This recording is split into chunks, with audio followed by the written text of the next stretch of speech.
पूरी करो। परिचालक के हमारी मांगे पूरी करो। बजट घोषणा पूरी करो। परिचालक एकता जिंदाबाद।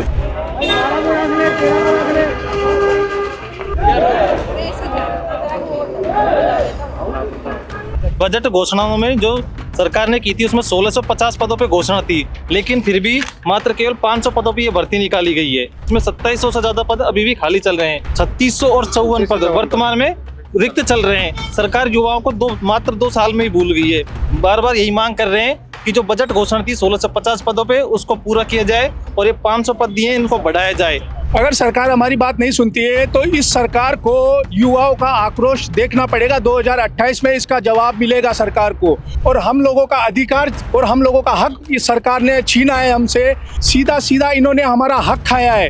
जो नियम के हिसाब से बढ़ाए गए हैं वो हम बेरोजगारों का हक है, हम युवाओं का हक है, ना कि उन लोगों का जो रिटायर हो चुके हैं, उन्होंने अपनी सेवा पूरी कर ली है। उन्हीं सेवानिवृत्त अधिकारियों को ये सरकार फिर से रोजगार दे रही है। भाजपा सरकार को चुन के भेजा था तो युवाओं ने भेजा था, तो हमें लगता था कि भजनलाल मतलब भरोसा, लेकिन कहीं ना कहीं हमें ये खेद हो रहा है कि भजनलाल सरकार मतलब धोखा दिख रहा है। प्रेमचंद जी से भी हम 6-7 बार मिल चुके हैं। आज किरोड़ीलाल जी से वापस वार्तालाप किए तो उन्होंने हम प्रेमचंद जी बेरवा को कॉल करके बोला है कि इनकी बच्चों की सुनो। जितने भी बेरोजगार है ये उग्र आंदोलन की ओर अग्रसर हो सकते हैं। आप लोगों की मुख्य मांगे क्या है और आप किस टाइप के है ना मतलब उसके अंदर चाहते हैं कि है ना पदवृद्धि किस उस पे बेसिस पे हो? बेसिस पे मैम देखो, बजट घोषणाओं में जो सरकार ने की थी उसमें 1650 पदों पे घोषणा थी, लेकिन फिर भी मात्र केवल 500 पदों पे ये भर्ती निकाली गई है। देखो पेपर में है 1650 पदों पे घोषणा है और उसमें से केवल 500 पदों पे इसने सरकार ने स्वीकृति दी है। इसमें 2700 से ज्यादा पद अभी भी खाली चल रहे हैं और किरोड़ीलाल जी ने हमारा सहयोग किया है। उन्होंने भी प्रेमचंद जी को कई बार पत्र लिखा है, हम भी उनसे कई बार मिल चुके हैं। ये RTI भी लगाई है हमारे साथियों ने, उसमें 3600 और 54 पद वर्तमान में रिक्त चल रहे हैं। सरकार युवाओं को मात्र 2 साल में ही भूल गई है। इसमें बहुत सारे जो कर्मचारी हैं सेवानिवृत्त हो चुके हैं उनको भी वापस ले रही है। कंडक्टर के पोस्ट पर जो सेवा दे चुके हैं वो वृद्ध हो चुके हैं, जो उनका रिटायरमेंट का टाइम हो गया, रिटायरमेंट हो चुके हैं, लेकिन उनको भी युवाओं के भविष्य पे कुठाराघात करके वापस लिया जा रहा है। तो हम सरकार से बार बार यही मांग कर रहे हैं कि जो बजट घोषणा थी 1650 पदों पे उसको पूरा किया जाए और ये 500 पद दिए इनको बढ़ाया जाए। जो रिक्त पदों के अनुसार इनको बार बार पूरा किया जाए। मेरा आपसे एक और सवाल है कि ये ना परीक्षा हो गई है, रिजल्ट भी आने वाला है, तो उसको आप कैसे देखते हैं? ये हम इसीलिए हम बार बार कोशिश कर रहे हैं। डिप्टी CMC साहब से हम कई बार मिले, किरोड़ीलाल जी से लिखे हैं, बहुत सारे मंत्री विधायकों से पत्र लिखवाए। हम बार बार इसी आग्रह से कर रहे हैं कि हमारे जल्द से जल्द इसमें पद वृद्धि की जाए। किरोड़ीलाल मीणा को आपने जन सुनवाई में भी पत्र दिया था। हाँ। तो उसके बाद क्या हुआ था? उन्होंने किरोड़ीलाल जी से हम सचिवालय में मिले थे, वहाँ पे भी सब साहब से बात की, पद वृद्धि की हमने आश्वासन दिया था, लेकिन हमें बार बार आश्वासन मिल रहा है। इसलिए हम चाह रहे हैं कि सरकार इस पर जल्द से जल्द निर्णय ले या इस पर फैसला ले पद वृद्धि करने का। अगर सरकार नहीं सुनती है तो आप आगे क्या करेंगे? अगर सरकार हमारी बात नहीं सुनती है तो इस सरकार को युवाओं का आक्रोश देखना पड़ेगा। 2028 में इसका जवाब मिलेगा सरकार को। और सरकार ने ये 250 पद जो बेरोजगारों के पेट पे लात मारी है और हम लोगों का अधिकार और हम लोगों का हक इस सरकार ने छीना है हमसे। मैं ये पूछना चाहता हूँ सरकार से कि ये जो बजट घोषणा 1650 पे की थी इन्होंने, उसमें से 1150 पद हमारे युवाओं के सीधा इन्होंने हमारा हक खाया है। और जो नियम के हिसाब से 50% नियम के हिसाब से जो 250 पदों पर जो वृद्धि हुई है, उस 250 पदों को भी इन्होंने रोडवेज के रिटायर्ड कर्मचारियों को सौंप दिया है और हमारे पेट पे लात मारी है।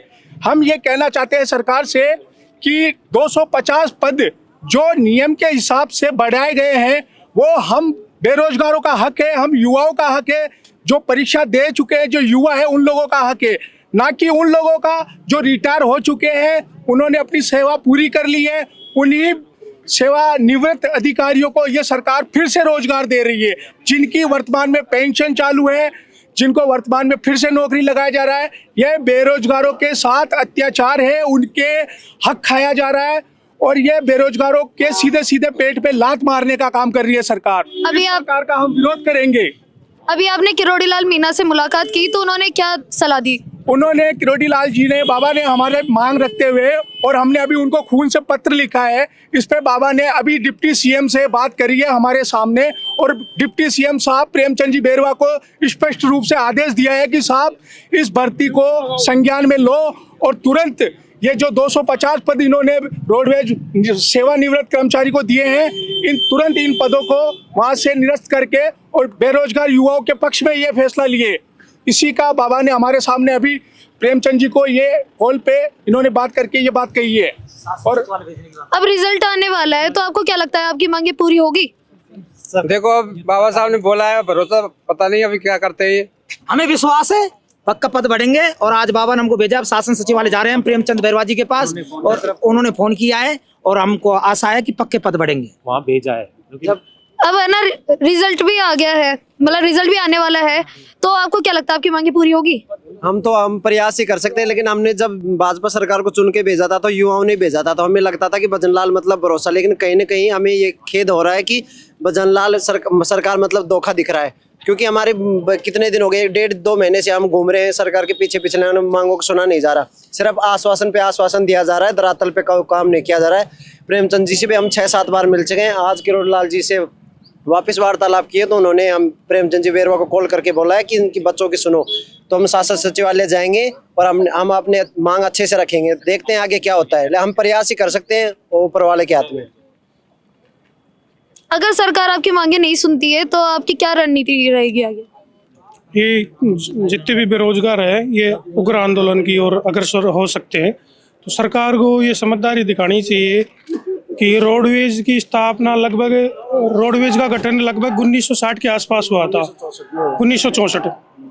तो उस टाइम में परिचालक के 7200 पद स्वीकृत थे, यानी कि उस टाइम की जो जनसंख्या थी उसके अकॉर्डिंग। और अब 2025 में राजस्थान की जनसंख्या, देश की पॉपुलेशन कितनी क्रिएट हो चुकी है, बहुत ज़्यादा बढ़ गई। दूसरी चीज़ ये है, अपने आदरणीय केंद्रीय मंत्री नितिन गडकरी साहब हैं, वो अपने स्टेट में, पूरे देश में ग्रीनफील्ड एक्सप्रेसवे और हाईवे, अच्छे हाईवे बना रहे हैं। तो रोडवेज के लिए एक सुनहरा अवसर है, उन हाईवे पर अधिक से अधिक रोडवेज बसें चलाइए और उसके अकॉर्डिंग वित्त विभाग राजस्थान रोडवेज को पदों की स्वीकृति दे। यानी कि बार बार राजस्थान रोडवेज वित्त विभाग को प्रस्ताव बनाकर भेजता है वैकेंसी के लिए, लेकिन वित्त विभाग आगे आपकी क्या रणनीति रहने वाली है? रणनीति यही है कि अब शासन सचिवालय जा रहे हैं हम सभी, वहाँ मांग करते हैं। धन्यवाद।